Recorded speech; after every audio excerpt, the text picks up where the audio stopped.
Hi friends, welcome to minislittlekitchen. என்னோட சேனலுக்குள்ளே நீங்கள் first time வர்றீங்கன்னா மறக்காமல் என்னோடய சேனலை வந்து சப்ஸ்கிரைப் பண்ணிக்கோங்க. மேலே இருக்கக்கூடிய அந்த பெல் ஐக்கனையும் கிளிக் பண்ணிக்கோங்க. அப்போ தான் நான் போடக்கூடிய வீடியோ உங்களுக்கு உடனுக்குடன் நோட்டிஃபிகேஷனில் வரேன். நான் இந்த குழம்பு வைக்க 5 நண்டு எடுத்திருக்கேன்.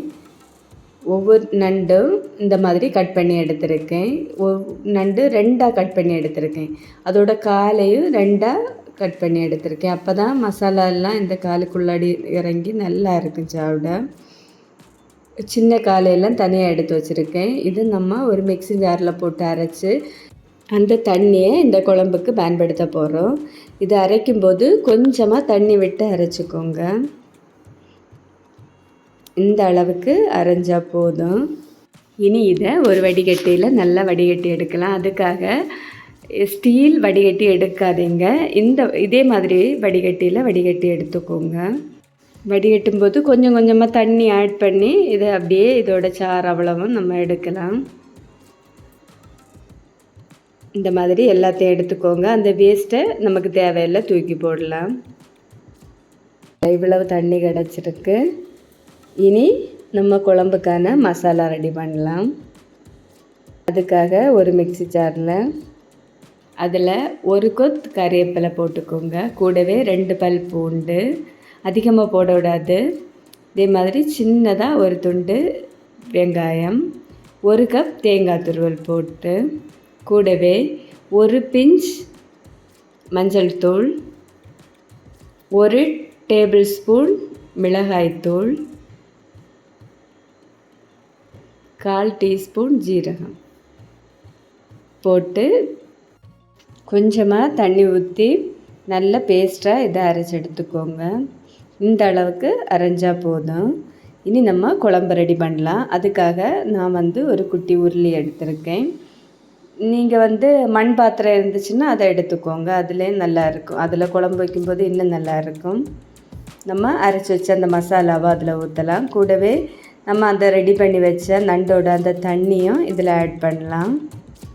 நண்டோட தண்ணியை ஊற்றும்போது அது கீழ்ப்பகுதியில் வந்து மணல் இருக்கான்னு செக் பண்ணிவிட்டு ஊற்றுங்க. ஏன்னா நண்டில் எப்போவுமே நம்ம மணல் இருக்க வாய்ப்பு இருக்குது. அதனால் அது ஒன்று செக் பண்ணிவிட்டு தேவையான அளவு உப்பு போட்டு 1 ஸ்பூன் போட்டு நல்லா மிக்ஸ் பண்ணி விட்டுக்கோங்க. ஃப்ளேமை வந்து ஹை ஃப்ளேமில் வச்சு இதை நல்லா கொதிக்க விடலாம். கொதிக்கும்போது நல்லா பொங்கி வரும். ஃப்ளேமை வந்து அப்போ கம்மி பண்ணிக்கோங்க. குழம்பு வந்து நல்லா கொதிச்சாச்சு. இதை ஒரு ஸ்பூன் வச்சு நல்லா மிக்ஸ் பண்ணி விட்டுக்கோங்க. இதில் இனி நம்ம க்ளீன் பண்ணி வச்சு அந்த நண்டை போடலாம். நண்டை போட்டு இந்த மாதிரி நல்லா மிக்ஸ் பண்ணி விட்டுக்கோங்க. இனி தீயை வந்து கம்மியாக வச்சு ஒரு மூடி போட்டு 10 நிமிஷத்துக்கு அப்படியே வேக விடலாம். ஒரு 2 நிமிஷத்துக்கு ஒருக்க மூடியை திறந்து ஒரு வாட்டி கிளறி விட்டுக்கோங்க. அந்த மாதிரி அடிக்கடி கிளறி விட்டுக்கோங்க. இந்த குழம்புக்கு நம்ம அடிக்கடி கிளறி விட்டுட்டே இருக்கணும். இனி உப்பு கரெக்டாக இருக்கான்னு ஒன்று செக் பண்ணிக்கோங்க. இன்னும் கொஞ்சம் கூட குழம்பு குறுகி வரணும். அப்போ நமக்கு குழம்பு வந்து கரெக்டாக இருக்கும். இது பார்க்க தான் எப்படி இருக்கு, ஆனால் டேஸ்ட்டு ரொம்ப நல்லா இருக்குது. நீங்கள் இதுவரை டேஸ்ட் பண்ணியே பார்த்துருக்க மாட்டீங்க. ஆனால் ஒரு வாட்டி இந்த குழம்பு நீங்கள் டேஸ்ட் பண்ணி பார்த்தீங்கன்னா மீண்டும் திரும்ப செய்வீங்க. நான் ஆல்ரெடி என்னோடய சேனலில் வந்து 2 மீன் குழம்பு போட்டிருக்கேன். அந்த வீடியோட லிங்கையும் நான் டிஸ்கிரிப்ஷன் பாக்ஸில் கொடுக்கேன். நீங்கள் போய் செக் பண்ணி பார்த்துக்கோங்க. இப்போ வந்து நமக்கு மீன் குழம்பு ரெடி ஆகிடுச்சு. இந்த டைமில் நம்ம ஃப்ளேமை வந்து ஆஃப் பண்ணிக்கலாம். நண்டு நம்ம இந்த மாதிரி கட் பண்ணி போட்டு பண்ணும்போது அந்த மசாலா எல்லாம் இந்த நண்டு இதுக்குள்ளாடி இறங்கி சாப்பிட அவ்வளோ டேஸ்ட்டாக இருக்கும். நீங்களே இந்த மாதிரி ட்ரை பண்ணி பாருங்கள்.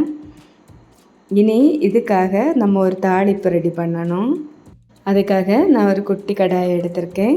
அதில் 1 டேபிள் ஸ்பூன் எண்ணெய் ஊற்றிக்கோங்க. எண்ணெய் சூடானதும் கடுகு போட்டுக்கோங்க. கடுகு நல்லா பொரிஞ்சதுமே அதில் கறிவேப்பிலை போட்டுக்கோங்க. இவ்வளவு தான் தாளிப்பு. அதை அப்படியே எடுத்து இந்த நண்டு குழம்புல ஊற்றி நல்லா மிக்ஸ் பண்ணி விட்டுக்கோங்க. சுவையான நண்டு குழம்பு வந்து ரெடி ஆகிடுச்சு. இது சாதத்துக்கு ரொம்ப நல்லா இருக்குது. இது ஒரு குழம்பு இருந்தாலே நம்ம நிறைய சாதம் சாப்பிடலாம். உங்களுக்கு இந்த வீடியோ பிடிச்சிருந்தா இந்த வீடியோவுக்கு மறக்காமல் ஒரு லைக்கை போடுங்க. நீங்களும் இந்த ரெசிபியை ட்ரை பண்ணி பார்த்துட்டு உங்களோட ஃபீட்பேக்கை என்னோடய கமெண்டில் கண்டிப்பாக தெரிவிங்க. உங்களுக்கு நான் வேறு ஏதாவது வீடியோ போடணுன்னா அதையும் கண்டிப்பாக கமெண்ட் பாக்ஸில் வந்து பின் பண்ணுங்க. தேங்க்யூ ஃபார் வாட்சிங்.